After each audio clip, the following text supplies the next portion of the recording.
Eh bien, bonsoir à tous les amis, supporters, sportrices parisiens, parisiennes, supporters, supportrices d'autres clubs, amoureux, amoureuses du football, bienvenue à vous. Les amis, comme vous le savez, comme j'ai l'habitude de le faire pour ceux qui me suivent depuis un certain temps, c'est terminé. Les matchs sont terminés au Paris Saint-Germain, il n'y aura plus de matchs au PSG avant le mois d'août, c'est fini, maintenant la saison est terminée. Mais comme j'aime bien le faire et afin que vous ayez mon avis sur tous les noms qui circulent au PSG, alors attention parce que on entend tout et son contraire, on va entendre beaucoup de noms circuler, beaucoup de choses qui sont à prendre avec des pincettes. Vous connaissez le mercato, surtout quand ça concerne le PSG parce qu'il faut vendre du papier, d'accord?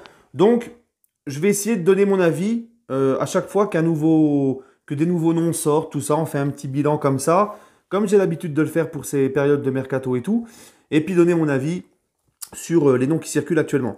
Là, il y a des noms qui circulent en tant que coach et en tant que joueur, donc je vais donner mon avis. On va commencer, les amis, on va commencer tout simplement par les joueurs. Au niveau des joueurs, on apprend aujourd'hui que finalement Tchouaméni, que j'ai beaucoup évoqué, que j'aurais vraiment voulu voir au Paris Saint-Germain, Tchouaméni au Real Madrid pour 80 millions d'euros, c'est quasiment bouclé. Il va aller au Real selon RMC et d'autres médias, assez sérieux. Donc, je vous vois, j'en vois beaucoup pleurer sur les réseaux.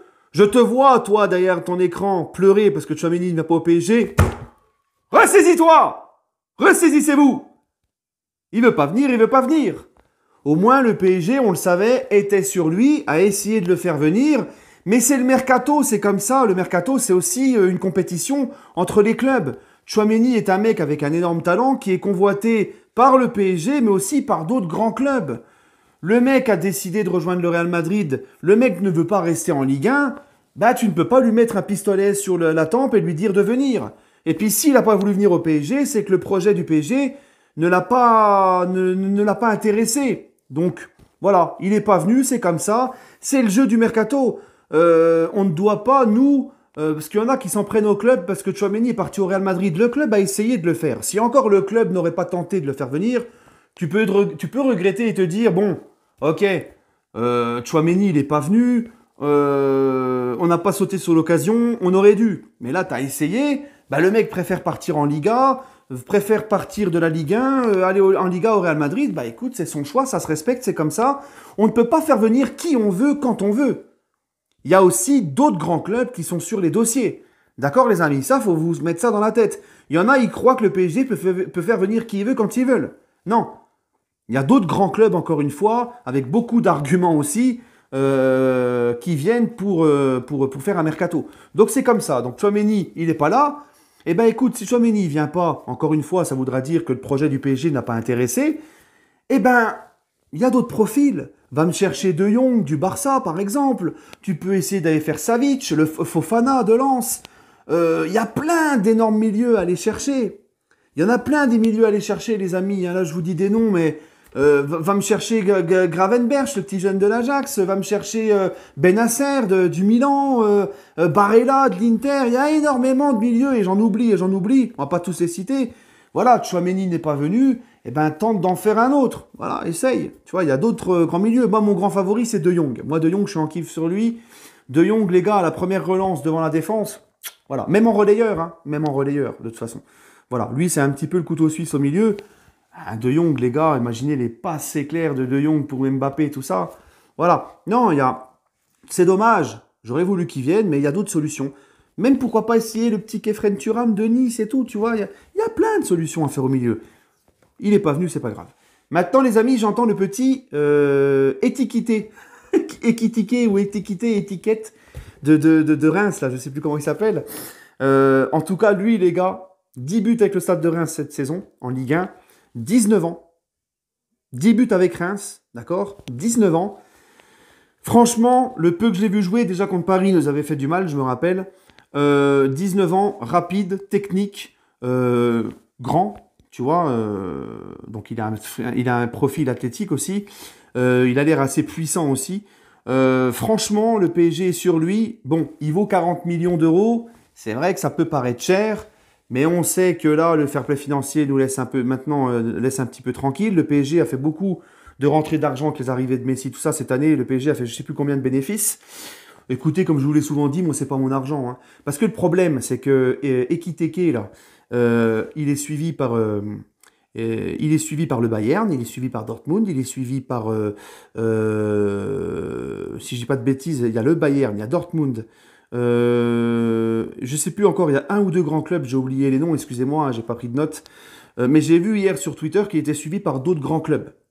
Donc, si toi tu les mets pas les 40 millions sur ce gamin qui en plus est de la Ligue 1, vous connaissez mon avis, j'aimerais qu'on recrute un peu plus, qu'on regarde un peu plus en Ligue 1, parce qu'on a des bons petits joueurs, des pépites, des joueurs et tout, à bien façonner avec une grosse marge de progression dans notre championnat, on n'en profite jamais. On attend qu'ils partent à l'étranger pour se rendre compte que, oh merde, finalement on aurait peut-être dû le prendre lui, tu vois.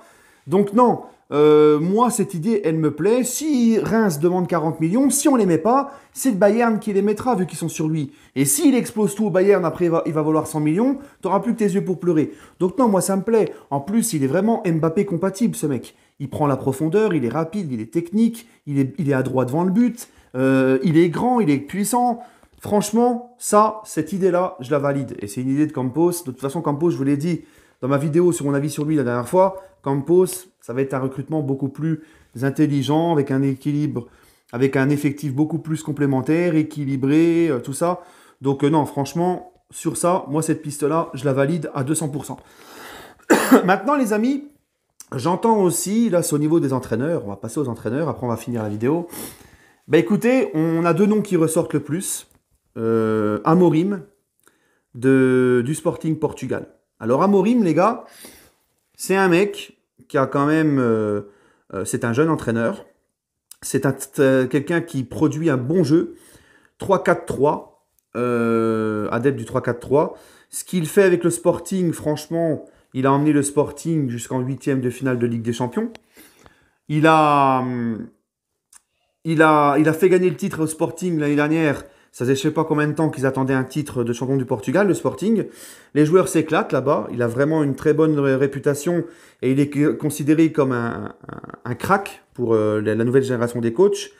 Mais voilà les amis. Le problème, c'est que Amorim, eh ben, c'est toujours le même souci. C'est que pas d'expérience d'un gros vestiaire et n'a rien fait d'extraordinaire en Europe. Hein, j'ai envie de te dire, c'est moins bien qu'Emery qui avait gagné 3 fois la Ligue Europa en venant à Paris. C'est moins bien que Tuchel qui avait été, avant de venir à Paris, qui avait été jusqu'en quart de finale de la Ligue des Champions avec Dortmund. C'est moins bien que Pochettino qui avait été aussi en finale de Ligue des Champions avec Tottenham. Donc déjà, au niveau européen, pas l'expérience adéquate. C'est un entraîneur dont on ne sait pas encore s'il sera capable de gérer une pression avec le PSG qui veut gagner la Ligue des Champions, gérer tout ce gros vestiaire, les stars, tout ça, la pression du PSG, ça on ne sait pas encore. Donc ça serait encore un énième pari. J'entends aussi aujourd'hui Galtier. Moi, j'ai un profond respect pour Galtier, j'aime beaucoup l'homme déjà, j'aime beaucoup son travail qu'il a fait à Lille. J'aime aussi ce qu'il fait à Nice pour une première saison avec beaucoup de joueurs qui sont arrivés. D'accord, mais Galtier, les gars, franchement, c'est pas non plus... ça fait pas rêver au niveau du jeu. Et en plus de ça, Galtier, c'est pareil. Galtier, qu'est-ce qu'il a fait? Il a absolument rien fait. Pire qu'Amorim, qui lui au moins a été faire un 8e de Ligue des Champions avec le Sporting. Galtier n'a absolument rien fait en Coupe d'Europe. Même avec son Lille de l'année dernière, ça a été un échec en Ligue Europa. Voilà, il a son titre de champion avec Lille, mais voilà quoi. Tu vois, je vois mal aujourd'hui arriver, je vois mal demain Galtier débarquer dans le vestiaire du PSG et se faire respecter, tu vois.